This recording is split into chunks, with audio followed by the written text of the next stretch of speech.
कहानी शुरू होती है टोक्यो शहर से, जहां फिलिप नाम का एक अमेरिकी युवक पिछले 7 सालों से रह रहा है। उसने अपने सपनों के पीछे भागते हुए अमेरिका छोड़ दिया था। उसका सपना था एक सफल अभिनेता बनना। शुरुआत में किस्मत ने उसका साथ दिया।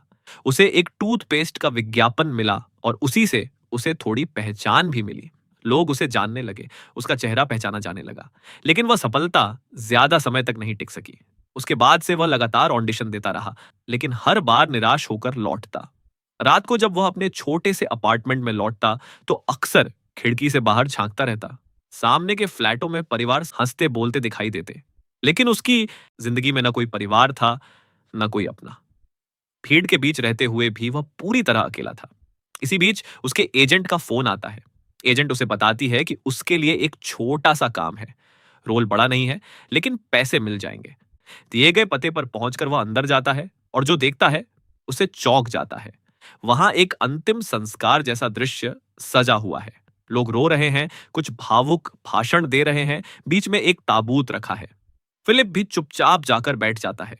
अचानक उसकी नजर ताबूत पर जाती है और उसे एहसास होता है कि अंदर लेटा आदमी जिंदा है। असलियत यह होती है कि वहां मौजूद सभी लोग अभिनेता हैं। वह अमीर आदमी अपने ही अंतिम संस्कार का नाटक करवा रहा है, ताकि वह जान सके कि उसके मरने के बाद लोग उसके बारे में क्या कहेंगे। फिलिप भी उस अभिनय का हिस्सा बनता है। जब सब लोग चले जाते हैं, तो जिज्ञासा में वह खुद ताबूत के अंदर लेटकर देखता है कि कैसा लगता है। ताबूत उसके लिए छोटा है, फिर भी वह खुद को उसमें समेट लेता है। तभी वहां शिंजी नाम का व्यक्ति आता है। शिंजी खुद को रेंटल फैमिली कंपनी का मालिक बताता है। वह कहता है कि आज जो कुछ हुआ वह उसी की कंपनी ने आयोजित किया था। वह फिलिप से कहता है कि उसे पता है वह एक संघर्षरत अभिनेता है। अगर वह चाहे तो उसे उससे भी अलग और खास काम मिल सकता है। अगले दिन फिलिप उसके ऑफिस जाता है।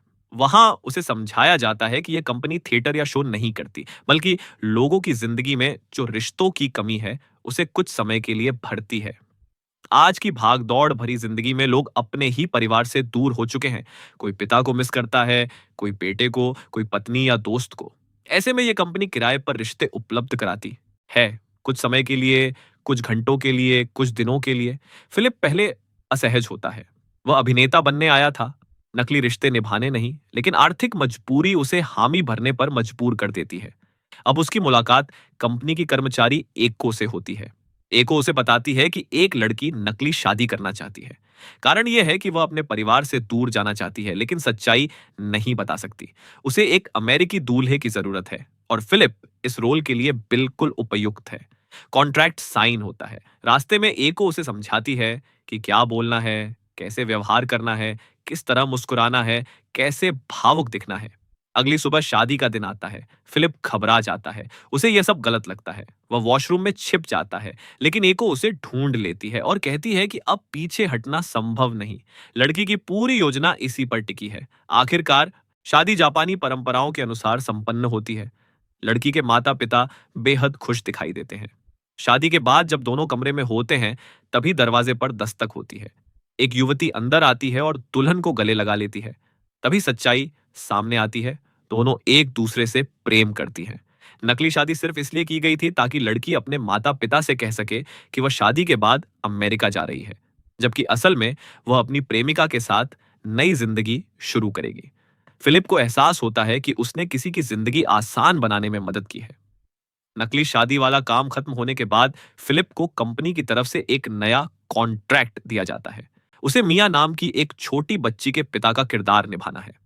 मिया आधी जापानी है। उसके असली पिता बचपन में ही उसे और उसकी मां को छोड़कर चले गए थे। तब से वह अपनी मां के साथ ही रहती है।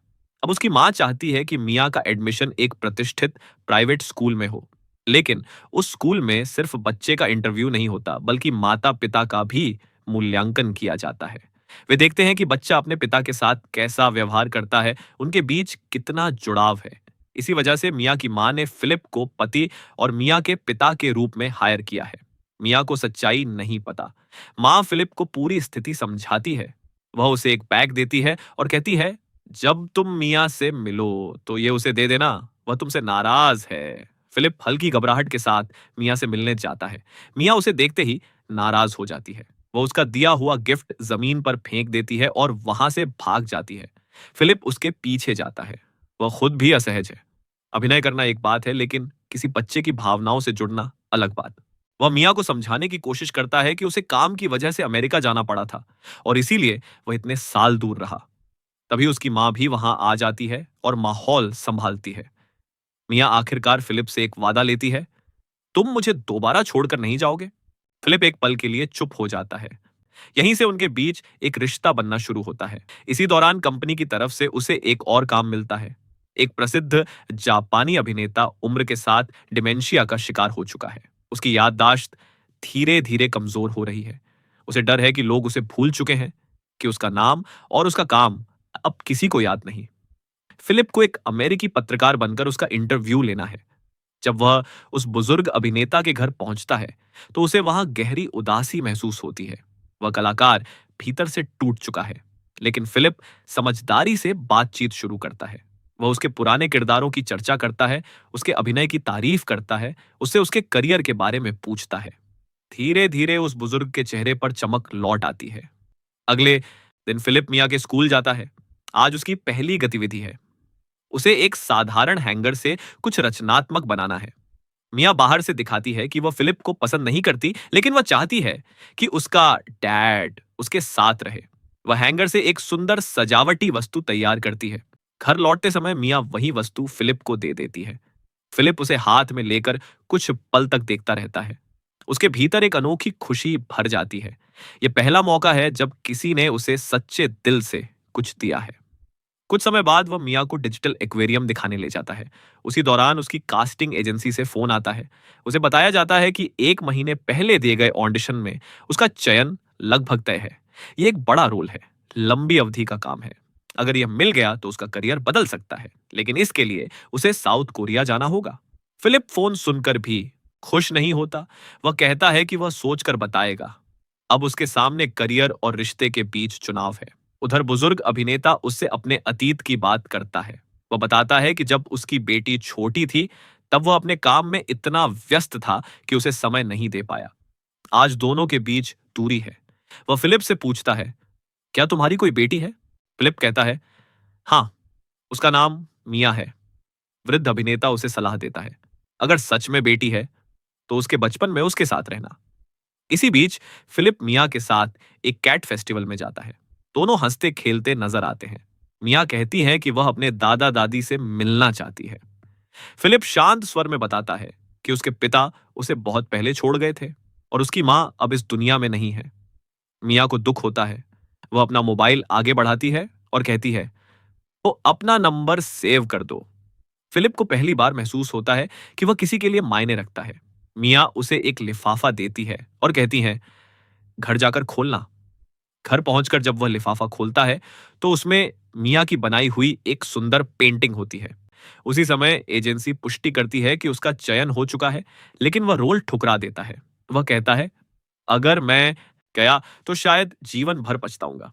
वह वही गलती नहीं दोहराना चाहता जो बुजुर्ग अभिनेता ने की थी। मिया की मां अब चिंता में है। वह देख रही है कि मिया फिलिप से बहुत जुड़ चुकी है। वह उसे सच में अपना पिता मानने लगी है। ये रिश्ता अब सिर्फ एक कॉन्ट्रैक्ट नहीं रहा। मिया की मां फिलिप से मिलती है और साफ शब्दों में कहती है कि उसे मिया से थोड़ा दूर रहना चाहिए। वह समझाती है कि यह सब केवल स्कूल के एडमिशन के लिए किया गया था। फिलिप कहता है कि वह बस एक अच्छा पिता बनने की कोशिश कर रहा है, लेकिन मिया की मां उसे याद दिलाती है, तुम उसके असली पिता नहीं हो। ये शब्द फिलिप के दिल पर चोट करते हैं। उसी समय बुजुर्ग अभिनेता उसे एक मंदिर में बुलाता है। वह अंदर जाकर पर्दे के पीछे 2 बार ताली बजाता है और चुपचाप एक दिशा में देखता रहता है। फिलिप पूछता है, वहां क्या है? वृद्ध अभिनेता कहता है, तुम खुद जाकर देख लो। लेकिन फिलिप अंदर नहीं जाता। वृद्ध अभिनेता गंभीर स्वर में बताता है कि उसकी बीमारी तेजी से बढ़ रही है। जल्द ही वह सब कुछ भूल सकता है। इससे पहले वह अपने गांव जाना चाहता है, उस छोटे से द्वीप पर जहां उसने अपना बचपन बिताया था। वह कहता है कि वह अकेला नहीं जा सकता। रास्ते में शायद वह सब कुछ भूल जाए। वह चाहता है कि फिलिप उसे वहां ले जाए। फिलिप चुप रह जाता है। अगले दिन ऑफिस में उसे बताया जाता है कि मिया का इंटरव्यू जल्द ही होने वाला है। इंटरव्यू के बाद उसे मिया से कहना होगा कि वह अमेरिका लौट रहा है और फिर कभी वापस नहीं आएगा। यह सुनकर फिलिप अंदर से टूट जाता है। कंपनी का मालिक उसे समझाता है कि क्लाइंट्स से भावनात्मक जुड़ाव नुकसानदेह होता है। लेकिन फिलिप के लिए यह अब सिर्फ अभिनय नहीं है। वह बुजुर्ग अभिनेता के घर जाता है। वह देखता है कि वह नक्शे पर अपने गांव का रास्ता ढूंढ रहा है। उसे पूरा विश्वास है कि फिलिप उसे जरूर ले जाएगा। लेकिन फिलिप मजबूरी में मना कर देता है। वह कहता है कि उसकी बेटी ने मना किया है कि उसे कहीं बाहर न ले जाए। यह सुनकर बुजुर्ग अभिनेता गहराई से निराश हो जाता है। वह चुपचाप फिलिप से जाने को कह देता है।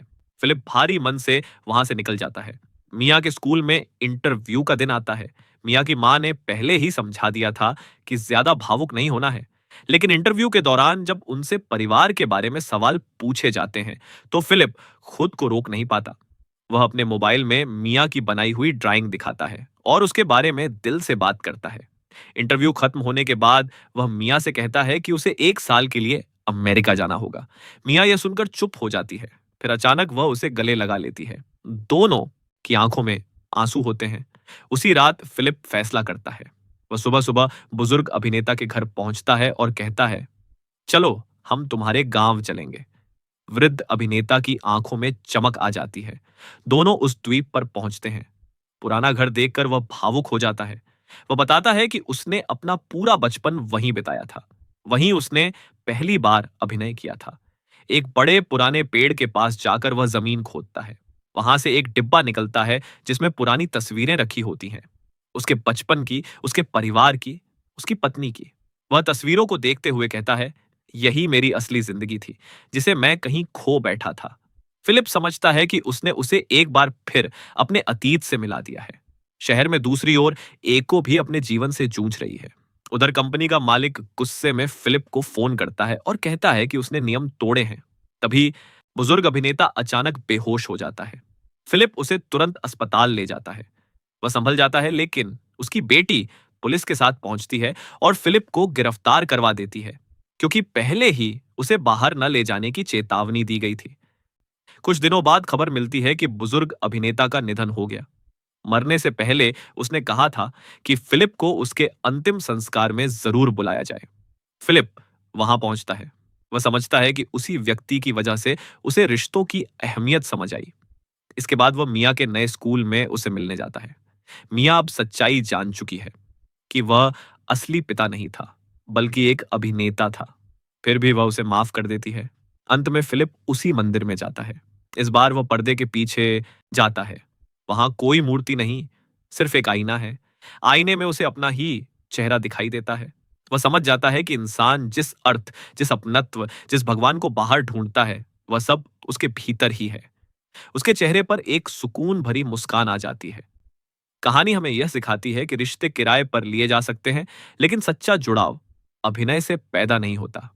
रेंटल फैमिली कंपनी लोगों को कुछ पल का सहारा दे सकती है, लेकिन असली बदलाव तभी आता है जब हम खुद अपने रिश्तों में समय और प्रेम लगाएं। अगर हम दिखावे की जगह सच्चाई को चुनें, अगर हम अपने अपनों को सच में समय दें, तो जिंदगी का अर्थ बदल सकता है। और यही इस फिल्म का सार है।